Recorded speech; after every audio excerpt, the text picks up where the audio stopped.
All right, today we're going to talk about Napoleon Bonaparte and his influence over the late French Revolution and how he built out of the French Revolution to basically take over the French government and then launch a gigantic series of wars where he conquered nearly all of Europe and attempted to conquer other large important pieces in the rest of the world, the most important European colonies throughout the rest of the world.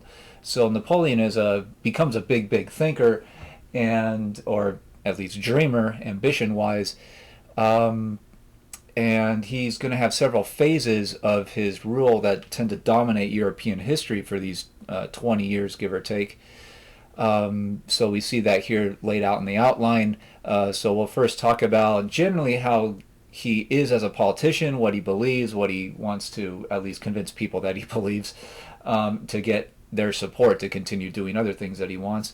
And we'll talk about these big turning points in 1804, 1805, and then really around 1812. So to start off, we ended the end of the French Revolution by talking about Napoleon's coup d'etat, his overthrow of the French revolutionary government that was then called the Directory, and his basically placement of himself at the top of a new kind of placeholder government that he at first said would be only a kind of transition government into something different under a new constitution. But then he really took over that whole constitutional process and ensured that he would be at the top of the new government structure for the long term. So he was a military general, by far the most famous and successful French general throughout the revolutionary wars that were being fought in the 1790s. Most of the French Revolutionary Wars were fairly disastrous for France, so they lost a lot of those battles, except for the ones that Napoleon led. And Napoleon went out and not only avoided losing, but actively conquered new places for France and brought new territory into French control. So he was like the most famous and the most glorious French general, and he's also very young by this point. So he's only around 40 years old or so, which is very young to be a general in all of military history. So we think of generals today as usually people that are decades older than that have a lot more long-term military experience. But he was by far the most famous and celebrated French general because he didn't lose a battle. He just kept winning over and over again, even against overwhelming odds, even when his troops were vastly outnumbered. So he was already seen as a young military genius, basically.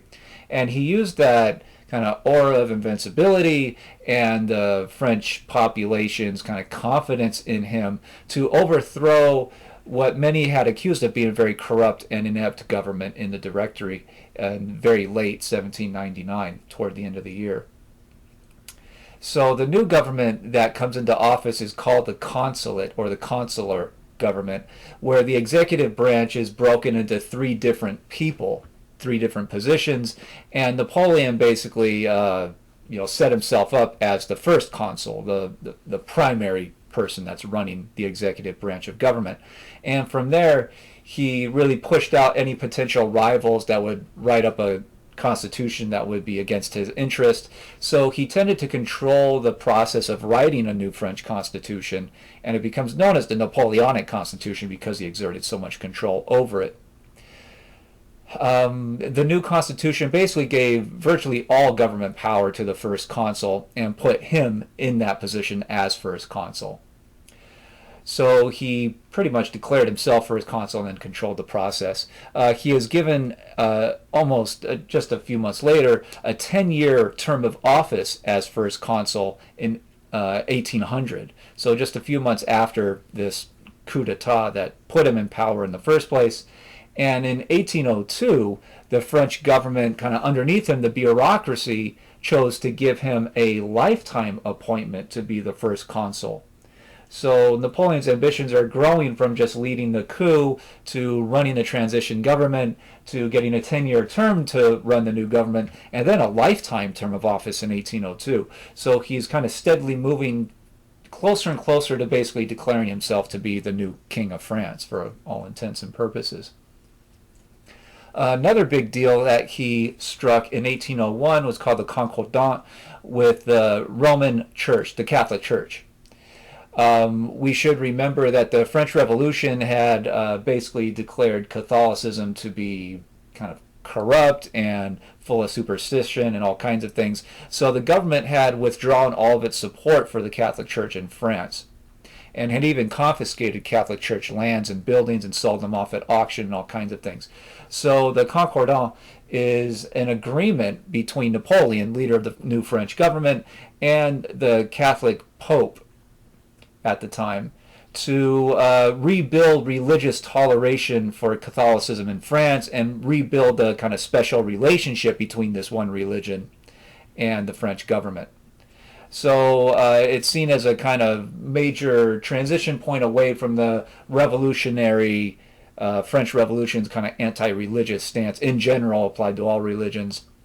And this was very pleasing to a lot of French conservatives and religious people, especially Catholics, because he is like kind of rebuilding stability and bringing back the importance of the church that had been the centerpiece of French religion for hundreds of years by this point.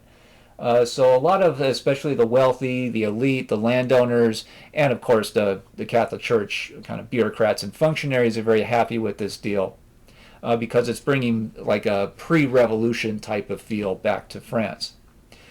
The deal is fairly basic. It gave the Pope the power to really fire any French Catholic leaders within the Catholic Church in France because they technically work for the Catholic Church. They don't work for the French government. So the Pope gets the ability to dismiss them from office if they do something like egregious or whatever the Pope's decision is. And Napoleon was able to get the power for the first consul to appoint new people to fill those positions if there's a vacancy or an opening or someone's been fired or whatever. So Napoleon himself, as first consul, gets the power to appoint new bureaucrats into the French Catholic Church and also control quite a lot of the church lands as leader of the French government. And basically the Pope and the European-wide Catholic Church was so desperate to get this deal that they had to give in to that demand of Napoleon's. So Napoleon, as leader of the French government, kept quite a lot of power over the Catholic Church going forward. So within 2 or 3 years of the coup that put Napoleon in power in the first place, he's making major kind of government and social and religious changes for France. And that will go on into the next couple years when a major law code is announced, generally called the Napoleonic Code, or in French, the Code Napoleon, in 1804. So this does quite a lot of things that Napoleon promised to do when he first overthrew the previous government, which was basically to guard the gains of the French Revolution for the average people. So he promises through this new law code to do the things that will fully eliminate feudalism and make sure it never really comes back. So he institutionalizes full citizen equality of all French people, and all French people can sign property contracts and labor contracts and all kinds of things, so they can negotiate freely with each other instead of like the old system, the ancient regime system of the previous French monarchy that kept a lot of French farmers tied to the land as peasants, working for a count or a duke or whoever in the area. That's the big landowner. So all that, the Napoleonic Code promises to keep all that stuff out and basically have full citizen equality under the law. It also creates a civil service, government bureaucracy, basically government employment system that is based on merit and testing instead of just giving government jobs to whoever because of personal friendships or alliances or what family they are from or anything like that. So this means that the people that are actively running the government on a daily basis, building bridges, collecting taxes, building roads, running hospitals, all those types of things, they're going to have to pass a test to ensure that they actually know how to do the job. which is a pretty good idea instead of just giving someone a job just because of the family they're from, even though they might, not know anything about building bridges or engineering or anything like that, which a lot of kind of the ancient world European governments had done for a long time and led to a lot of kind of civil engineering disasters. So Napoleon and his government wants to make the government much more efficient and productive and reliable for the French people. And generally, governments, should be focused on doing that, because if they don't, if the government doesn't kind of act correctly and actually get work done, then the people tend to get pretty angry at that government at some point, usually fairly soon. He also extended this full religious toleration, not just to Catholics under the official French government, but the French government will guarantee that all people of any religion will not be persecuted by the government. So the government will not go back to like attacking Protestants or anyone else just because they're Protestants. So that's another major achievement of the French Revolution and other revolutions that want more religious equality under their citizen equality types of rights. But Napoleon is also fairly conservative in his social views. And one reason is that he brought back the Catholic Church, so he wanted that stability. But he also wanted economic stability to a very great extent. We have to remember a lot of farmers are now moving around that had been previously tied to the land under feudalism. So there's a sense of kind of economic upending going on in France ever since the revolution started in 1789. So he wants to bring back some amount of stability. So the Napoleonic Code in some ways is very conservative, especially toward workers and peasant farmers and whatnot. It completely outlaws any labor unions or attempts at labor strikes. So it's a pretty conservative labor code that gives a lot of opportunity for mass profit to big companies and investors and landowners and whatnot. And it's also very supportive of the patriarchal society, which tends to oppress women in a lot of different ways, especially through marriage contracts. Many societies, women don't have the power to ask for a divorce or to get a divorce on their own will. It has to be granted by the husband. A lot of societies don't allow women to own land in their own name. So a lot of that stuff is kind of put into the Napoleonic Code also, because Napoleon is, again, also trying to appease conservatives who want that stability. And he's trying to get their support so he can stay in office. And remember, this is all being kind of promulgated just a couple years after the French government officially names him consul for life. So he's been named consul for life, but he has to keep the popular support, especially amongst the rich and powerful, to actually stay in that position, or else they might try to declare him void or something like that, or knock him out, or some other thing like that. So a lot of these things are inherently conservative, but also we need to remember that the French Revolution had achieved a lot of citizen equality stuff and contract law and all these types of things, but a lot of other European countries hadn't. They were still living under feudalism. So when Napoleon starts building armies and going out and conquering and winning battles and controlling foreign governments, as we'll see really for the rest of this lecture, he's going to take this Napoleonic Code and apply it to virtually all the states and areas that he eventually conquers. So he will wipe out feudalism basically in all of the Germanys, in all of Italy, in much of Spain, and in some parts of Eastern Europe. This thing reaches pretty far and wide and really brings the French Revolution to those populations who hadn't really experienced that level of freedom yet. And that will get a lot of support amongst the population, at least at first. A lot of Germans will actively help the French armies invade the whatever German area, duchy they're in, because they believe that Napoleon is going to bring these freedoms to them if he takes over their government. So a lot of them are very supportive of French invasions and French occupations because they see themselves as getting some amount of increased liberty or opportunity or something like that out of the deal. But Napoleon doesn't stop there. He wants to completely enshrine himself as the long-term leader of France. So he crowns himself Emperor of the French in 1804, and this is a kind of famous painting of him literally picking up, if you see in the middle, he's standing on the altar and he has all these people bowing and watching, and this is literally him picking up the crown up off the little official pillow basically, and he's going to put it on his own head.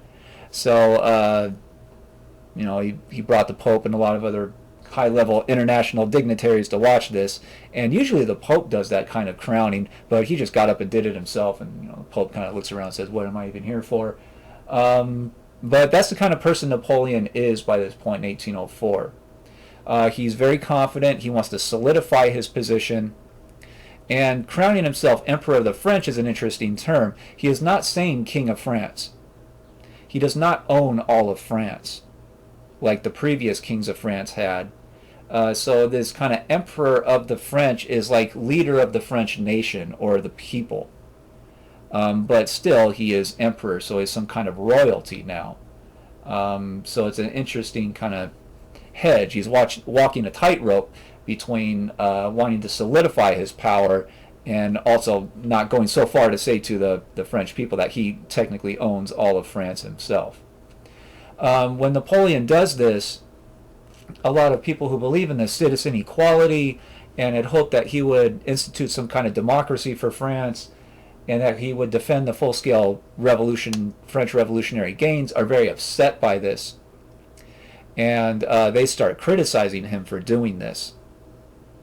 Beethoven famously wrote a symphony that he dedicated to Napoleon as the great upstanding leader and defender of the Enlightenment and European people's equality and liberty and whatnot, and was very upset when Napoleon did this and kind of famously tried to destroy the one copy of the symphony he had just written, and his friend said, no, you can't do that. So he just ripped off the cover page that said it was dedicated to Napoleon.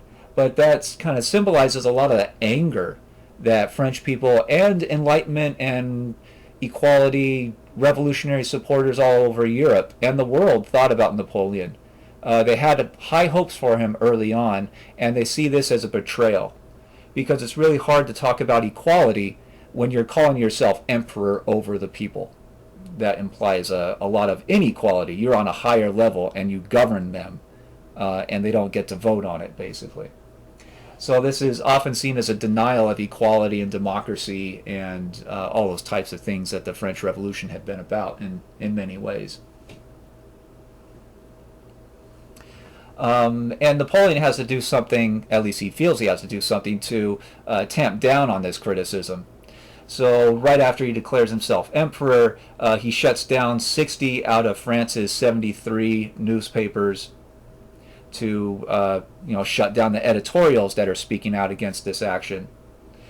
He creates extensive internal spy networks that work for the French government and spy on the French people to keep track of who the critics are, where they live, what they're saying, are they meeting in secret, things like that.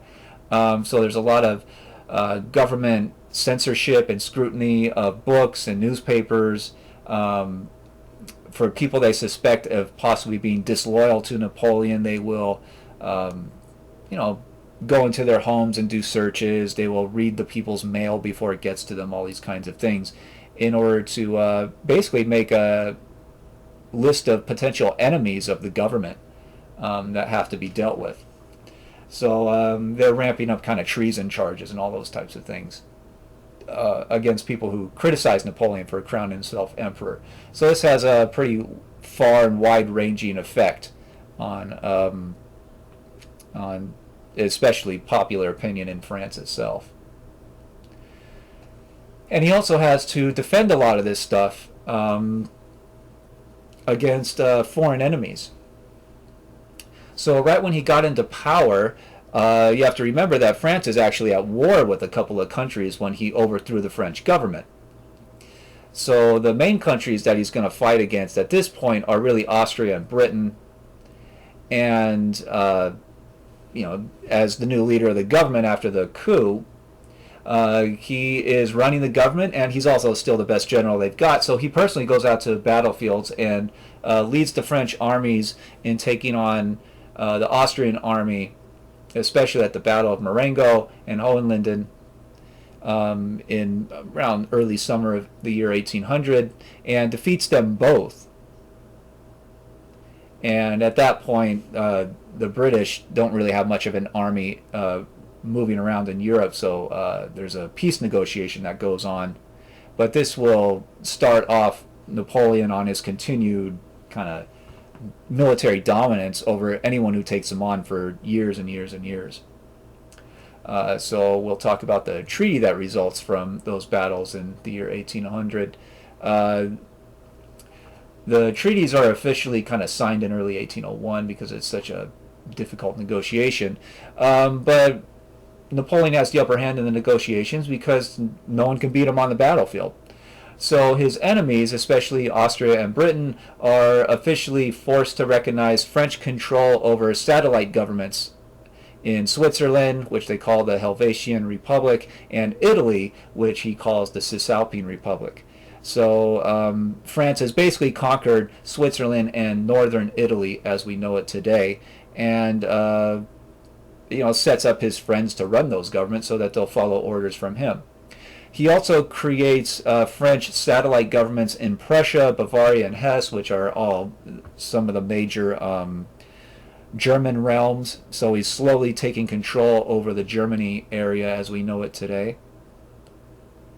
And he pretty much officially destroys the official Holy Roman Empire and breaks them down into satellites. So the Holy Roman Empire has been around for many centuries, and Napoleon is the one who really breaks it down and takes control over it, and through these many different satellites that we just finished talking about on this slide.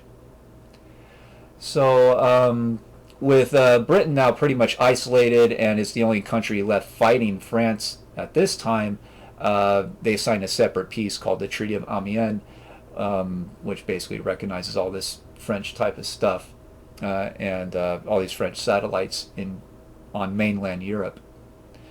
So Napoleon at this point is feeling extremely confident, and now he starts thinking about a worldwide empire. And this is where he starts to really reveal his gigantic ambitions, not just to rule all of Europe, but to rule over all of European major colonies around the planet. So he starts thinking about sending French troops further east into Europe to conquer Eastern and Southeastern Europe, which are often called the Balkans. From there, he thinks that it'll be useful to control Egypt in order to control the waterway, the entire Mediterranean. So he's going to launch an invasion of Egypt that in the long term is not successful. But he also wants to conquer all of India from Britain, the British colony, in all of South Asia. So he wants to control all of that. He wants to launch other invasions of the Caribbean islands in the Americas and conquer all of those. And also rebuild the Louisiana territory into a French colony, so he forces Spain to hand it back over to France. So the Louisiana area, with the capital at New Orleans, is returned to France, and Napoleon has this vision of starting off from New Orleans and conquering virtually the rest of North America, and combining that with his ability to conquer the Caribbean, he wants to basically run the Americas too. So Napoleon is thinking on this gigantic scope that he wants to establish a gigantic worldwide empire that no other power would ever be able to resist. So the problem with that, though, is mostly Great Britain. Britain has a lot of interest, especially in obviously India, the Caribbean, and interest in keeping France out of North America and Canada. So Britain is really first to declare war again against Napoleon in May 1803.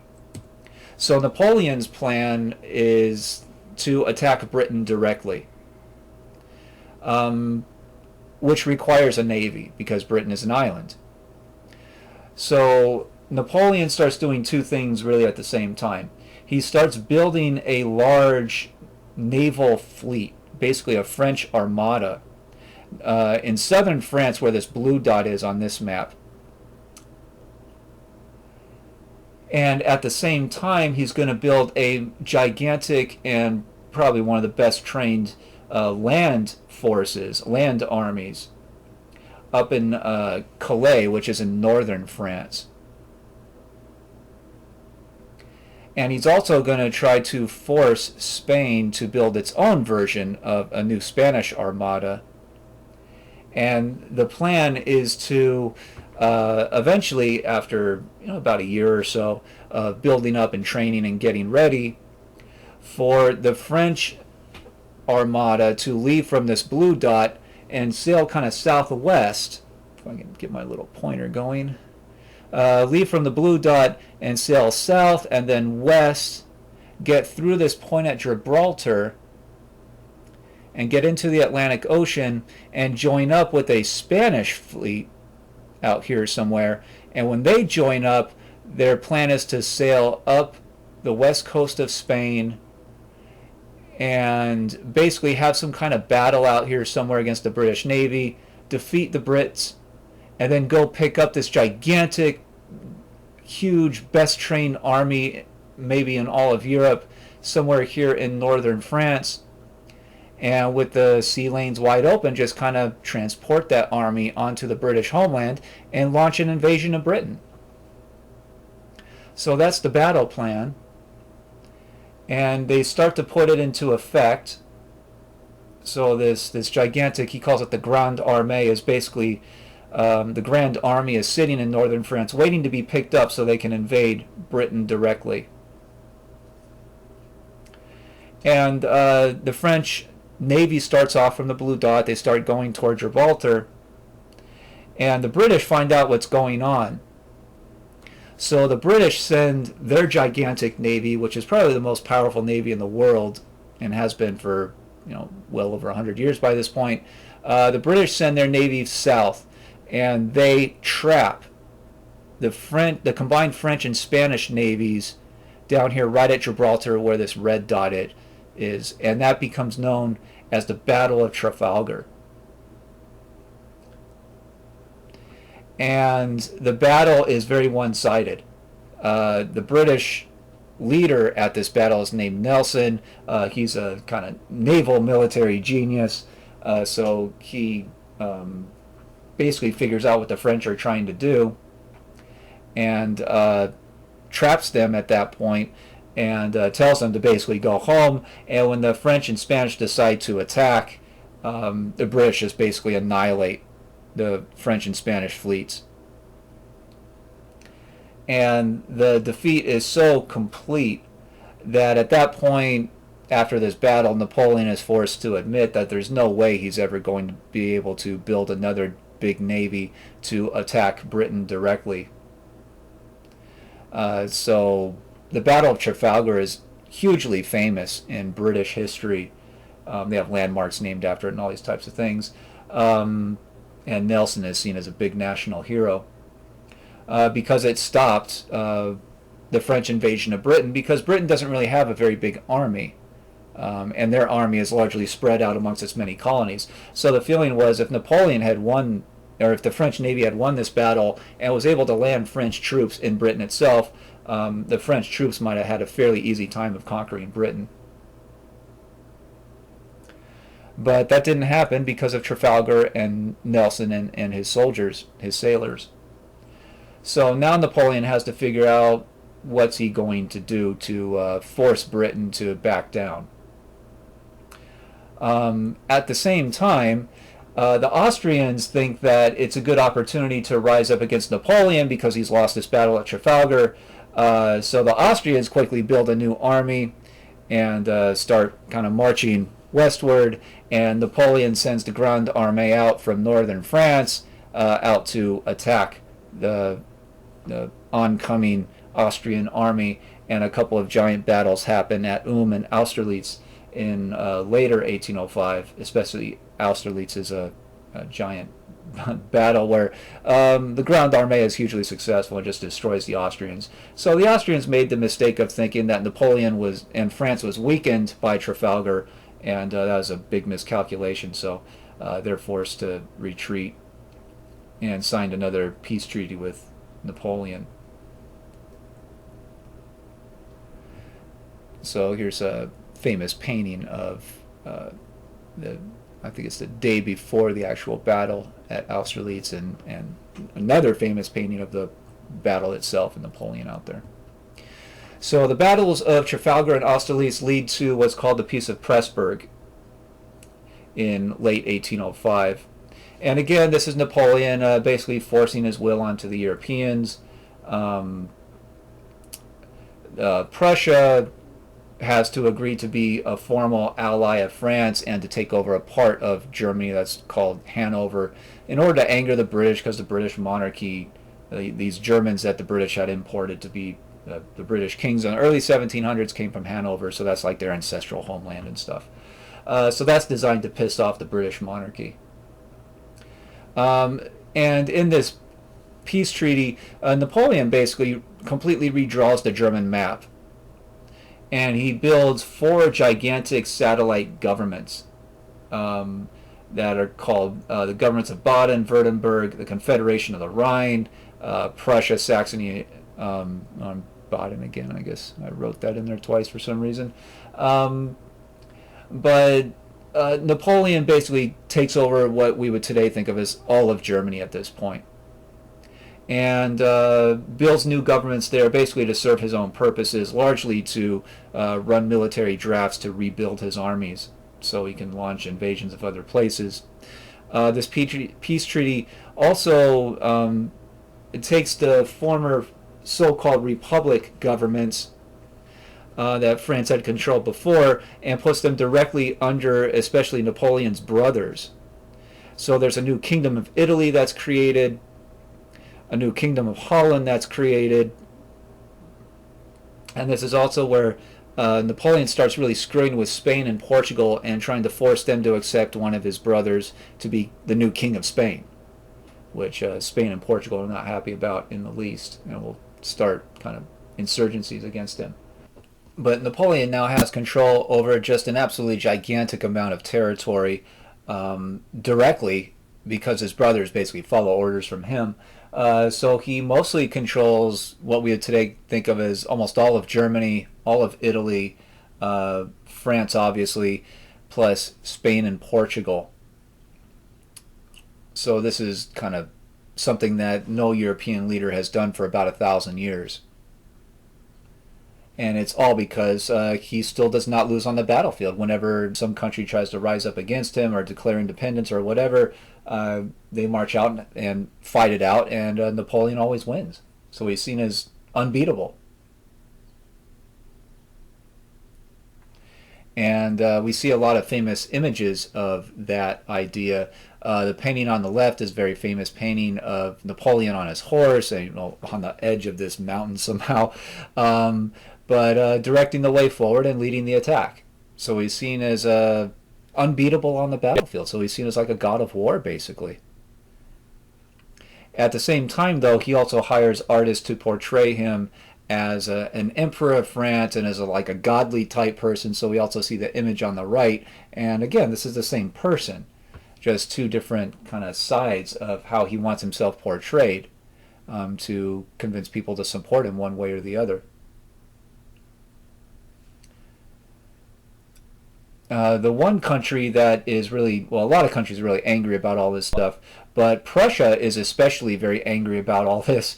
And the Prussians kind of see themselves as still like in the mold of Frederick the Great, Frederick II, who had defeated all these other countries all at the same time in the 1750s and 60s. And so they think, we have a good army, we have good leaders. So the Prussians at this point tried an uprising against Napoleon, which quickly leads to a couple of battles at Jena and Auerstadt in October 1806, where again Napoleon marches his army out and basically destroys the Prussian military. and forces the Prussians into another peace treaty that basically just places Prussia pretty much under Napoleon's control, and also forces the Prussian government to pay a huge fine for having caused this battle. So they have to pay a huge amount of money directly into the French government. So by 1806, Napoleon is seen as basically invincible. So there is this feeling amongst Europeans and people around the world that it's basically suicide to go up against Napoleon on the battlefield. He is seen as not just a military genius of his age, but possibly the military genius of all ages in all of human history. So he is doing things on the battlefield that haven't been done, at least in Europe, for 1,000 years, possibly for even a couple thousand years. His rate of success and his enemy's inability to defeat him hasn't really been seen since someone like Alexander the Great in ancient Greece, or maybe even Hannibal Barca in fighting against ancient Rome. These are leaders who go years and years and years without losing, and they are really worshipped for it, if not all their enemies cower in fear. So his personal military brilliance is acknowledged by all, even his enemies, people that study warfare, see him as a genius. And someone who's unbeatable. And even when they raise bigger armies, they have more soldiers to fight with. He still defeats them. It's absolutely astounding. Napoleon, though, is also a brilliant builder of armies and a brilliant kind of gatherer of resources and whatnot. So he's not just brilliant strategically on the battlefield, but he is also very strong at thinking about what are the strengths and weaknesses of each army he is leading.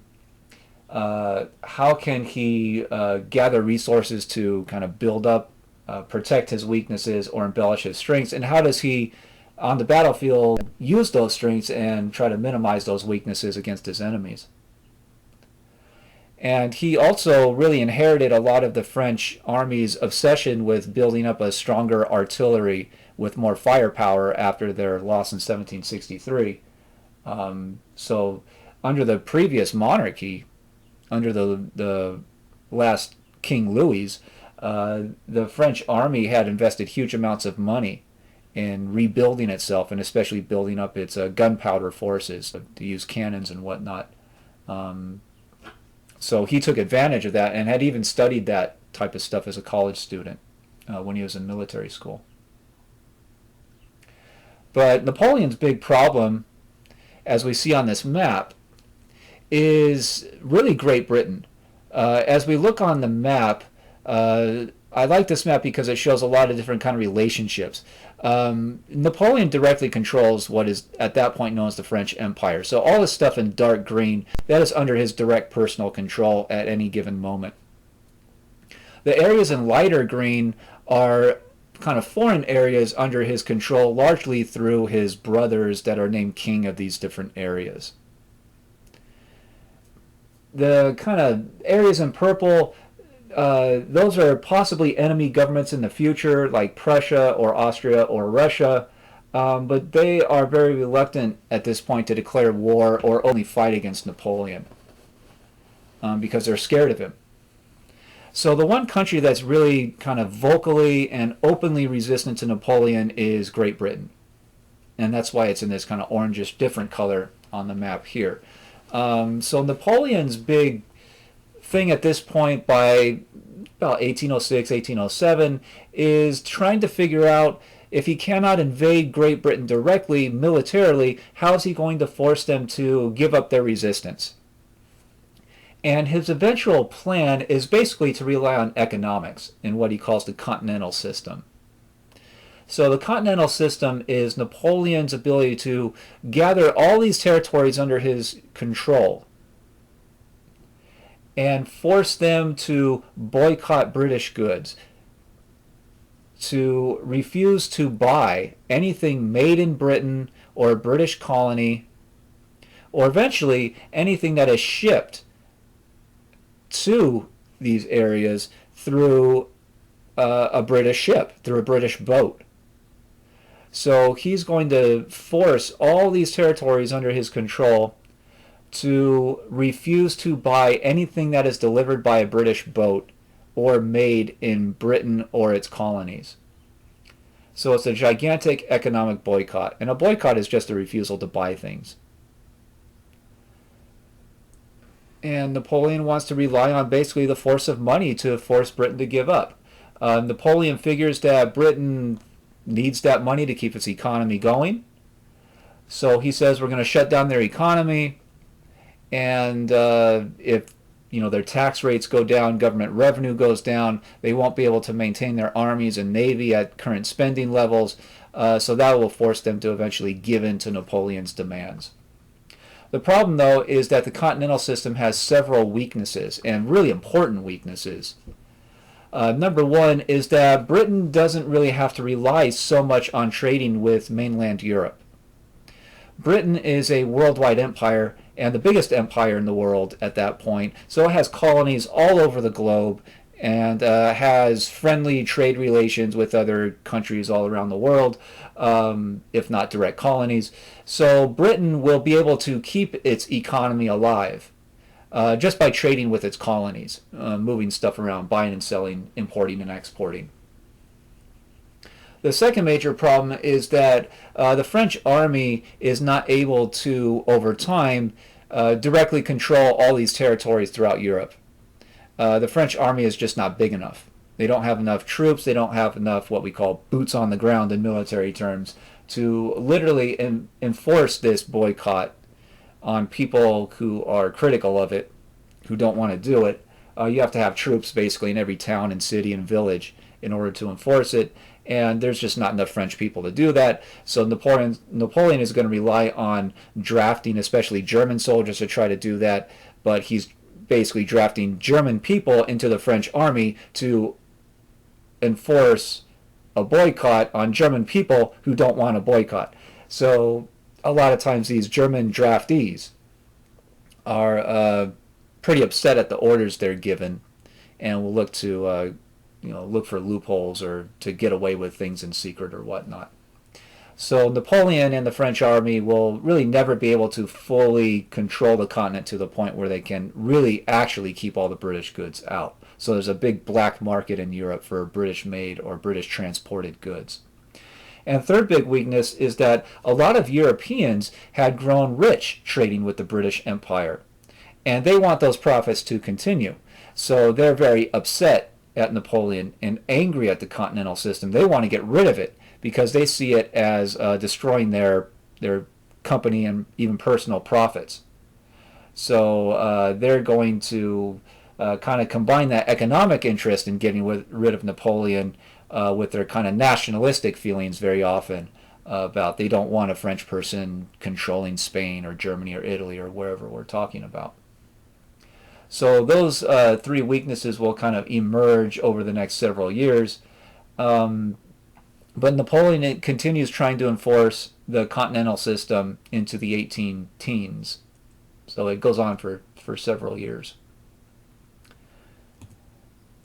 Russia is really the big country that tried to stay out of the continental system. So Napoleon decided to raise an army and directly attack Russia.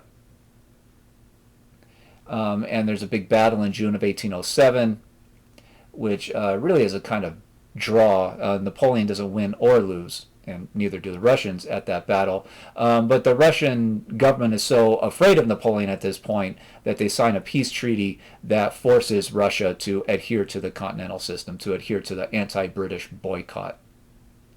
At the same time, Napoleon demands a certain area be kind of carved out in western Russia, the Russian Empire, part of what used to be Poland, so that France can control that area, what becomes known as the Duchy of Warsaw, in order to build up new armies to possibly threaten Russia in the future.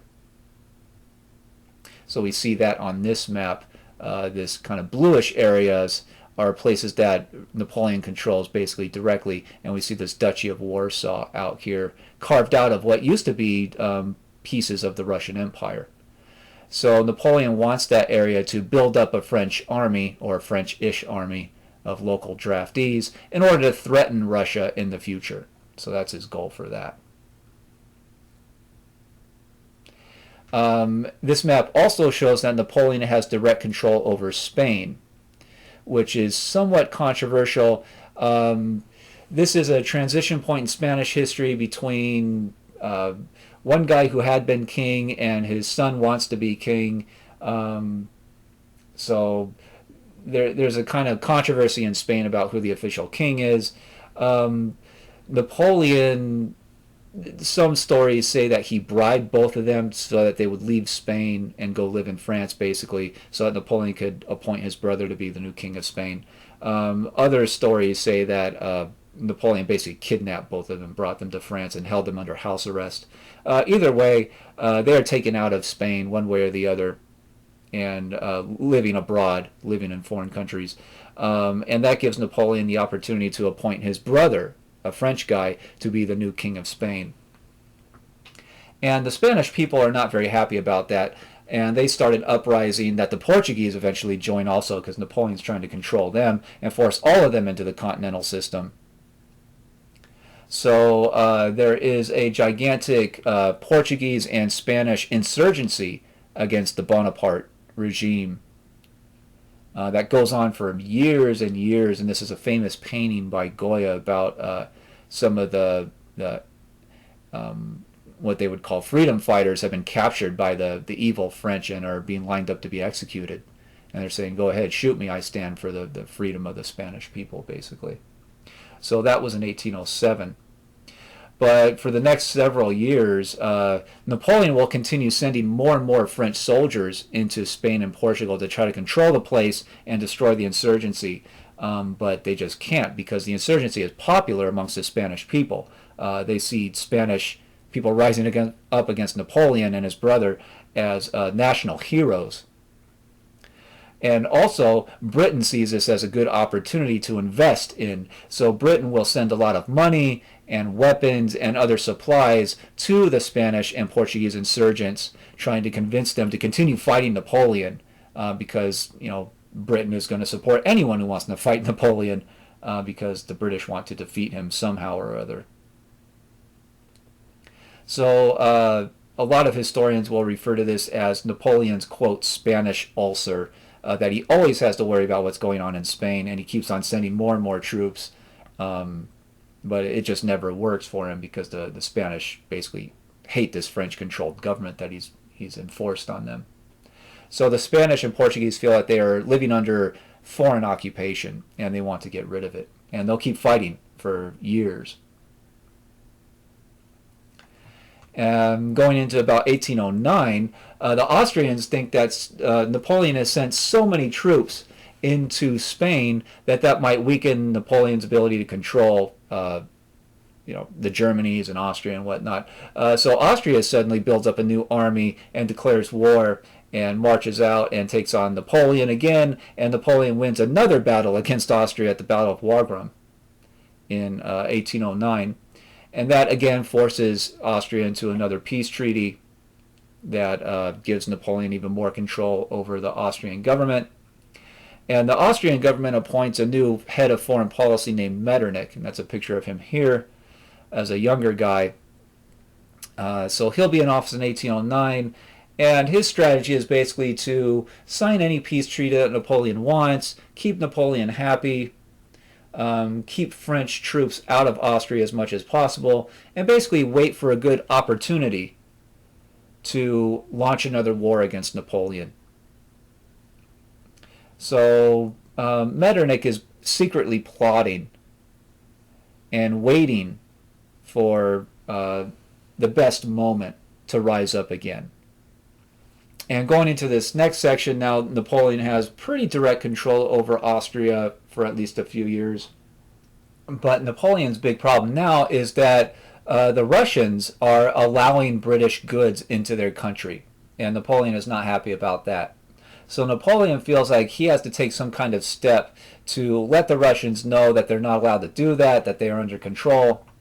So in 1811, Napoleon starts building up a very large French-led army in this Duchy of Warsaw. And the Russians realize that some type of war is likely to happen against Napoleon, so they start building up their own armies. They're going to go to war, and this is going to be the kind of beginning of the end for Napoleon. Napoleon realizes that this is going to be a very difficult thing to invade Russia because Russia is this gigantic territory. There's a lot of Russian soldiers. So Napoleon is obsessed with building the biggest army he possibly could in this Duchy of Warsaw to launch as a kind of strike force. So he eventually builds about a 500,000 man army in the Duchy of Warsaw to launch an invasion of Russia, to try to conquer Russia, basically. The problem, though, is that any army that size is not a quick strike force. It's a kind of large, lumbering army that needs a lot of supplies and a lot of, just imagine the amount of food that you have to gather on a daily basis to feed 500,000 soldiers. So the Napoleonic invasion starts in June of 1812, and they start in that Duchy of Warsaw, and they basically go directly eastward, and they're going to drive toward Moscow. And that's their goal, is to conquer Moscow. And Napoleon believes if he conquers Moscow that the Russians will surrender and he will control Russia from that point. The Russians, though, have different plans. Basically, there's a series of large battles. The biggest is at Borodino, which is really just a bloodbath on both sides. But Napoleon keeps pushing further and further eastward and eventually gets to Moscow and does conquer the city of Moscow. But the Russians do not give in at that point. Once Napoleon is in Moscow, the Russians basically abandon the city and they start burning all of the farmland around the city so that there's no food for Napoleon's soldiers to eat anymore. So historians call that a scorched earth policy, that as you're retreating, you destroy your own territory so that the enemy occupiers starve, which would convince them to leave. So Napoleon is trying to negotiate with the Russian leadership, trying to force them to surrender, and they just don't. They refuse to. And as you start getting the winter coming on in 1812, the Russian winters are notoriously horrible and difficult to survive, especially if you don't have a lot of supplies with you. So Napoleon tries to stick it out in Moscow as winter comes, and realizes by October that this is not happening. So he orders a full retreat westward in October, which is one of the kind of worst times to do this. That's when the winter is really kicking into high gear. So the Napoleon's French army, French-ish army, is retreating west, trying to get out, trying to get into a warmer climate, or at least some kind of safe zone like the Duchy of Warsaw that he can rebuild at. But the Russian army is counterattacking as they retreat. So Napoleon's soldiers are starving, they're being attacked from behind as they're retreating on a constant basis, and it just continues to kind of sap the army's strength, to the point that 9 in 10 of Napoleon's soldiers did not make it out of Russia. He entered with 500,000 soldiers, and he got back to Eastern Europe with about 50,000. So only 1 in 10 survived this whole thing. So this is seen as a gigantic defeat for Napoleon, and the first time that he's lost one of these attempts in going on 20 years. So at this point, his aura of invincibility is completely broken. He has lost the one big thing. And that seems to be an indication to a lot of other governments that this is the good opportunity to all rise up at the same time against him and attack. And it's also a big indication to a lot of people in France who don't like what Napoleon's been doing. A lot of French people feel very oppressed over the past 6, 7, 8 years. And Napoleon, once he gets back to the Duchy of Warsaw, then he has to get very quickly back to Paris itself in France, because there's a potential uprising amongst French politicians against him. So Napoleon has to get back to Paris. He has to put down that potential uprising in France against him. And then he has to build a new French army to come out and fight against a gigantic alliance of all the most powerful countries in Europe at this point, who all sign an alliance against him in was about June of 1813, this Treaty of Reichenbach. And even Austria will join into it by the end of the summer. And Napoleon has to gather as many troops as he possibly can to defend France against this invasion of many countries at the same time, which means he pulls French troops out of Spain, which means that the Spanish insurgency completely wins at that point. French control over Spain collapses in summer of 1813.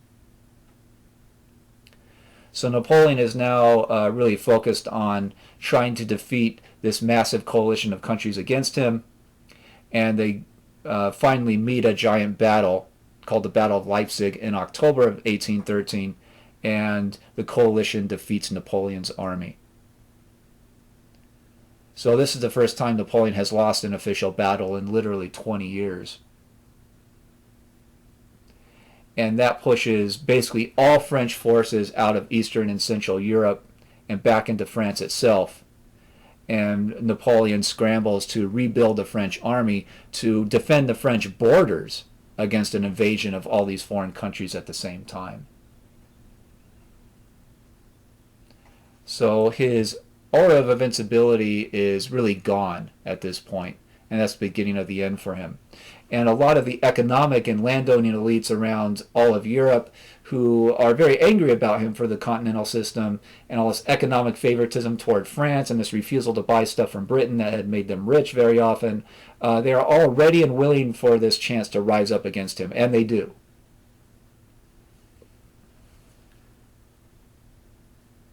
And a lot of those economic elites, big businessmen, basically big companies, no longer see Napoleon as providing political stability.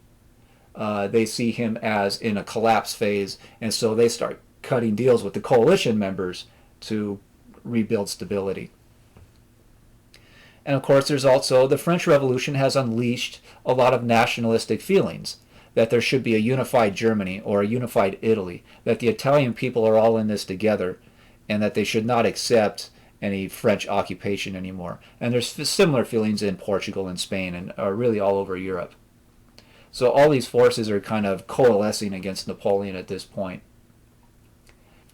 So Napoleon has to get back into France as fast as he can, not just to try to withstand this coalition invasion of France, of all these different countries at the same time from different directions, but he also, when he gets back into France, he realizes that there is a vote that's about to happen in the French legislature that he used to directly control.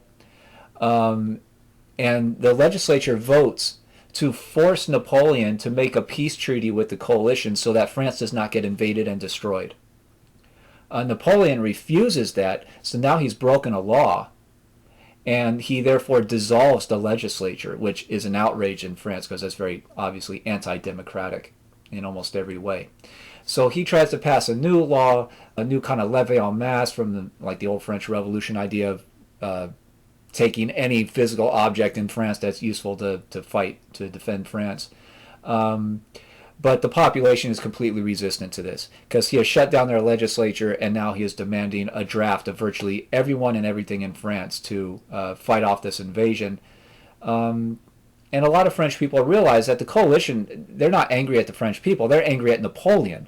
So a lot of French people figure if we get rid of Napoleon, then the invasion might not happen anyway.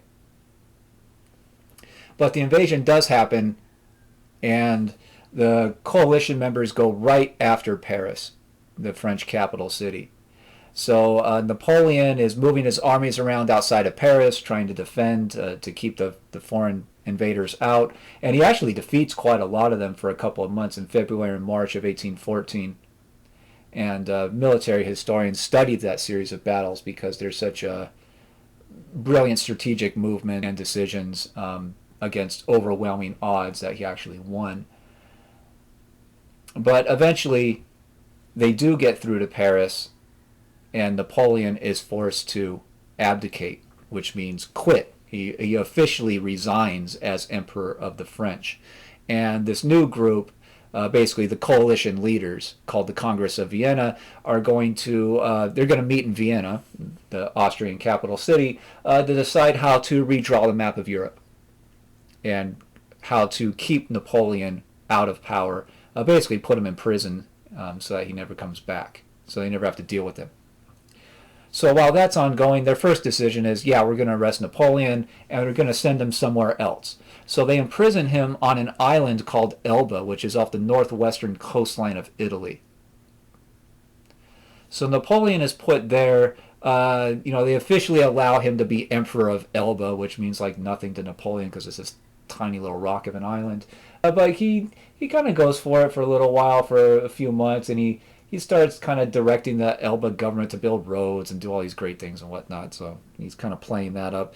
But he quickly gets bored with it because he's imprisoned, and he used to run much of the rest of the world anyway. So, but the Congress of Vienna will reinstate the old French monarchy, the old French monarch, the royal family. So a brother of the executed king is put back on the French throne. And the French people immediately hate that guy because they view him as a tyrant. And they want their French Revolution back, basically. And Napoleon kind of hears about that, how unpopular the new king is, the new government is in France.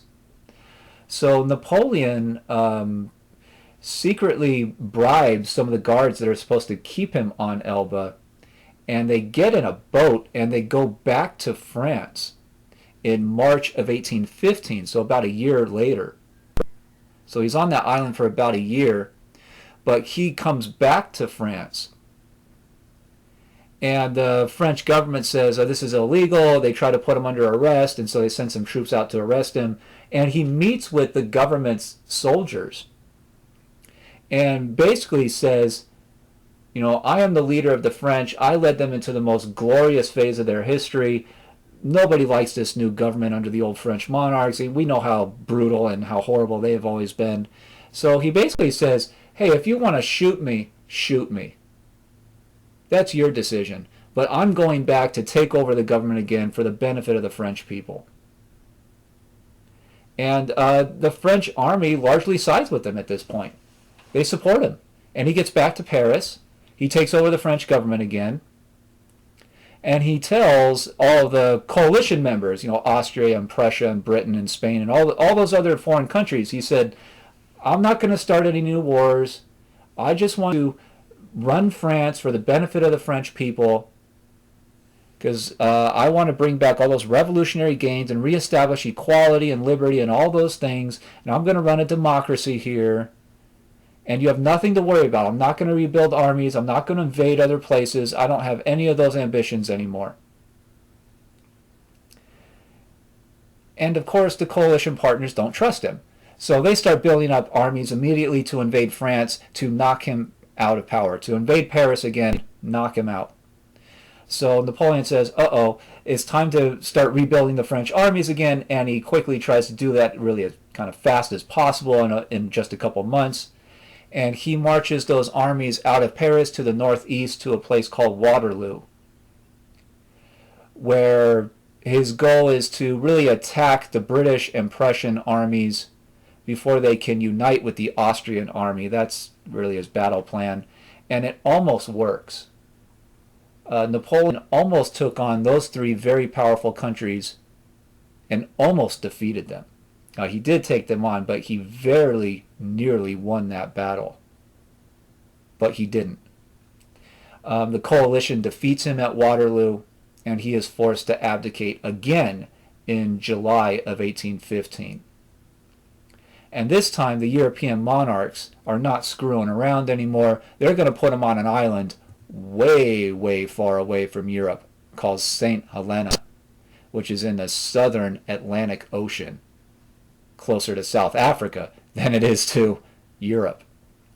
So they stick him on that little volcanic rock of an island way far away and put him under constant guard, and there's not going to be any French troops around. This is going to be This is a British-owned island, so the British military is going to guard him on a constant, minute-by-minute basis to make sure that he cannot form any secret plots or alliances to ever get back to Europe. And he dies on that island just a few years later, so there's even a lot of suspicions that the British army poisoned him in order to kill him, to make sure he can never come back and cause these kinds of problems again. So the British government is seen as really the one government that never gave in to Napoleon. So the British see themselves as winning the so-called French Revolutionary and Napoleonic Wars that have been fought since really about, 1792 or so. So give or take 23 years of most constant warfare. And the British are the big winners. So they take over a lot of French colonies, and Britain will be the most powerful country in the world for the next several decades, without any doubt.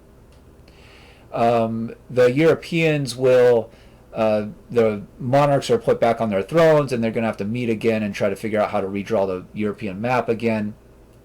And those governments will often be very conservative. They're monarchies. They do not want to allow democracy. They basically want to turn the clock back to the pre-1789, the pre-French Revolution era, what historians often call the ancient regime. The ancient regime, or in French, the ancien regime.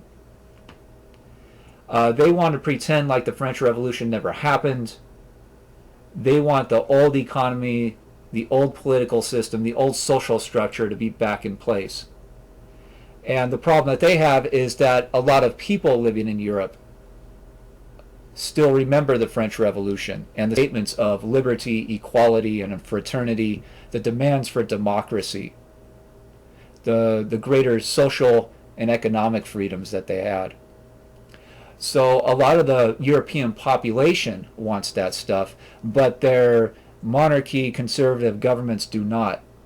And that will lead, as we'll talk about in future lectures, to series of revolutions, popular revolutions against their own governments, trying to get those freedoms and democracy, or whatever they're arguing about in that specific moment. And really, the European kings are trying to put a lid on it for the next 100 years or so, into the early 1900s. They're trying to get people to stop remembering liberty, equality, democracy, fraternity, the end of feudalism, and all those things. But their problem is that the cat is really out of the bag. The ideas are out, and they can't be put back in. So we'll talk about that in much more detail as we get into Europe in the 1800s, and we will stop here for today.